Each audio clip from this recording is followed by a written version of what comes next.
लोरावा से भीजे अचारावा। लगातार पावर स्टार पवन सिंह के दू गो गाना छठ सॉन्ग ट्रेंड करता। जौन की गाना जौन सुननी है वो पहिल का सॉन्ग रहा जौन ट्रेंडिंग लिस्ट में बा, और दूसरा का सॉन्ग सुनी ई सॉन्ग रहुआ सभी के कैसा लागल जल में शरीरिया हो।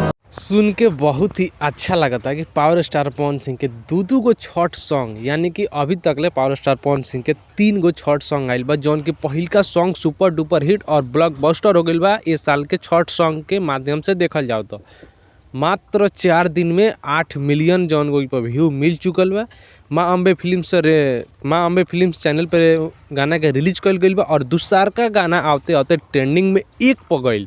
होम पेज यानी कि ट्रेंडिंग नंबर सेक्शन 1 पर ट्रेंड करता, और तीसरा का गाने आते आते 2 पर ट्रेंड करता।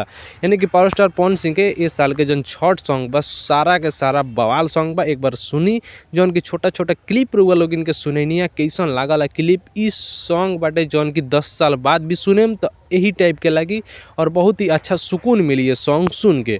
तो आप सभी कमेंट कर बताएं कि पावर स्टार पवन सिंह के जौन 3 गो सॉन्ग अइला सबसे सुपर डुपर हिट कौन सॉन्ग बा, कौन सॉन्ग आप सभी के अच्छा लगला कमेंट कर बताई। कैसे पावर स्टार पवन सिंह के इस साल ज़्यादा सॉन्ग नहीं आइल छठ पर्व पे, यानी कि 3 गो सॉन्ग आइल बा, तीनों एकदम बहुत ही अच्छा सॉन्ग बाटे। जौन की 2 गो सॉन्ग बा जौन अभी रउआ लोग इनके क्लिप सुनेनी है, ये दोनों के जौन पोस्टर पर हुआ देखा तानी जल थल सौनी, और एगो बाटे छठ माई के आस। ये दोनों सॉन्ग बहुत ही ज़बरदस्त सॉन्ग बा, और भोजपुरी में सबसे टॉप सॉन्ग बा। अभी तक ले जितना भी सिंगर बाड़न जौन की 2 मिलियन 1 मिलियन तक ले रह गए बाड़न, लेकिन power star Pawan Singh ji 8 million तक चल गए बाड़न छठ सॉन्ग के नज़र में देखल जाओ तो।